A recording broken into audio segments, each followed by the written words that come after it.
In World of Warcraft, the most impactful piece of equipment is the weapon, and throughout the game's history, the rarest and most desirable items have generally been the weapons. Back when the game released, the most sought after weapons were those with the legendary item quality, which back then was out of reach for all but the most dedicated players. While the legendaries are more common today, some of the other weapons from the original vanilla version would later go on to become the rarest weapons of the game.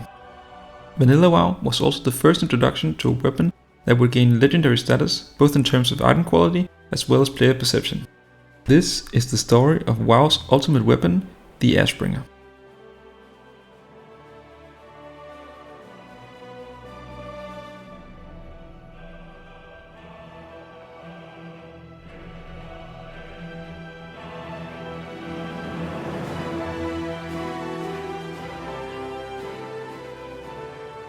The story starts on November the 23rd, 2004, when the World of Warcraft released, also known as patch 1.1.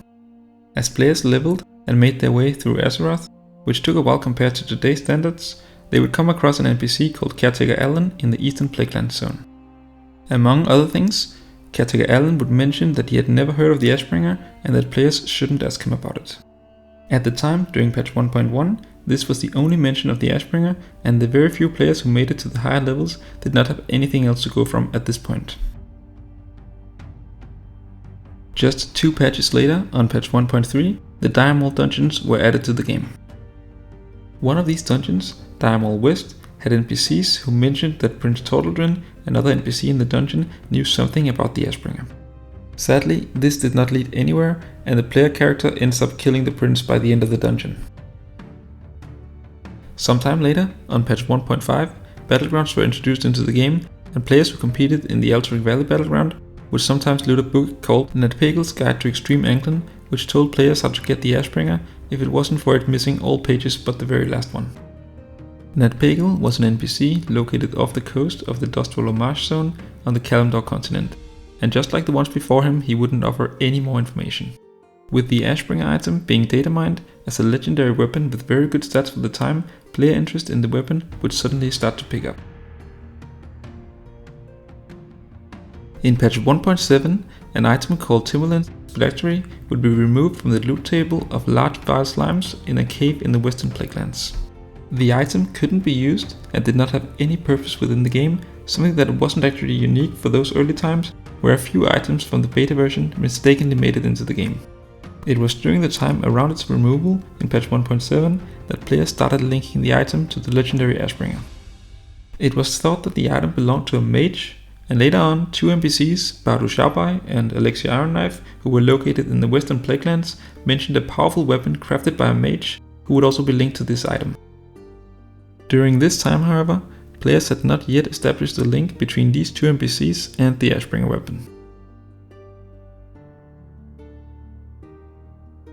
Some time went on, and in patch 1.9 an NPC called Naren Soothfancy was introduced into the game. He would also talk of the Ashbringer weapon, but unlike the others, this NPC played an important part in the Scepter of the Shifting Sands quest, which was possibly the most epic questline of the game's history, as it required a lot of grinding, high-end raiding, and involved the entire realm. It was thought that if the Ashbringer was indeed real, it would likely be awarded from a questline of a similar scale to that of the Scepter of the Shifting Sands. As player speculation reached an even higher point, a Blizzard representative stepped in and confirmed that the Ashbringer was not in the game and wouldn't be before a legendary caster item had been introduced. In the short term, this was effective in easing players' desire for finding the Ashbringer, as players now understood that it wasn't available yet. But this was short-lived, as when the very next patch, patch 1.11, introduced the original Nakarada raid, which allowed players to obtain Atiash, a legendary caster staff, the hunt was on once again. Additionally, an item called the Corrupted Ashbringer dropped from one of the bosses inside the newly added raid. This item was not only similar, it also came with a special hidden effect which made the wielder hated with the Argent Dawn and friendly with the Scarlet Crusade. If a player wielded the sword in the Scarlet Monastery dungeon, they would be able to see the spirit of Alexandra Smokerain, the original wielder of the legendary Ashbringer sword. A hidden boss within the dungeon that would normally be killed for some green quality loot, High Inquisitor Fairbanks, would transform from a hostile undead into a friendly human. He would then tell the players about the original wielder of the Ashbringer, how the forces of the Lich King feared him, and how he was ultimately betrayed and killed by his own son. In the end, he told players that if they wanted to acquire the original uncorrupted Ashbringer, they would have to venture into the Outlands where the blade could be crafted anew. At the time, players had no way of getting into the Outlands, but this wouldn't be the case for long, as the Dark Portal would soon be opened.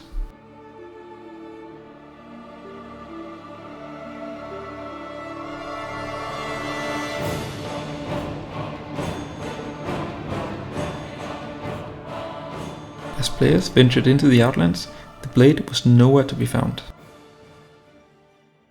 The only thing players would see relating to the Ashbringer was inside the old Hillspit Foothills dungeon, where Mograine from the past could be seen. While the item was now outdated compared to other weapons at the time, the search for the Ashbringer was still on, and the weapon would come to play an important role in the following expansion, the Wrath of the Lich King.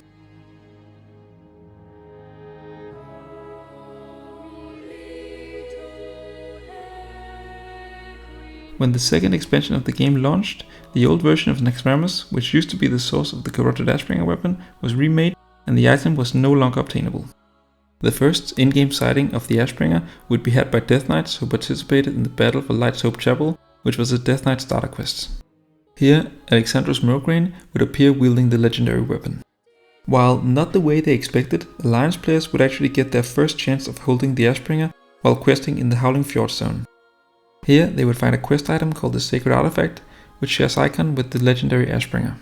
The players would deliver the item to a cleric, who then revealed themselves to be the paladin Tyrion Fordring, who would come to wield the Ashbringer for the foreseeable future.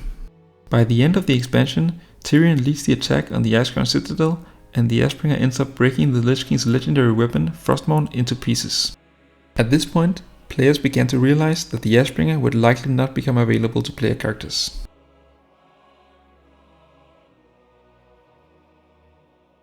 Not much would happen to the Ashbringer for the next many years, but when the Legion expansion launched, Paladin players would finally be able to hold the Ashbringer as part of their artifact weapon questline. While not really resembling the long and involved questline, which players originally expected to take part in more than a decade prior, players were generally happy with the introduction of this legendary weapon, which they would be using throughout the expansion. At this point, the once obtainable corrupted Ashbringer from the old times had become extremely rare, but the new artifact weapon could unlock a corrupted appearance, which did look somewhat like the original corrupted Ashbringer.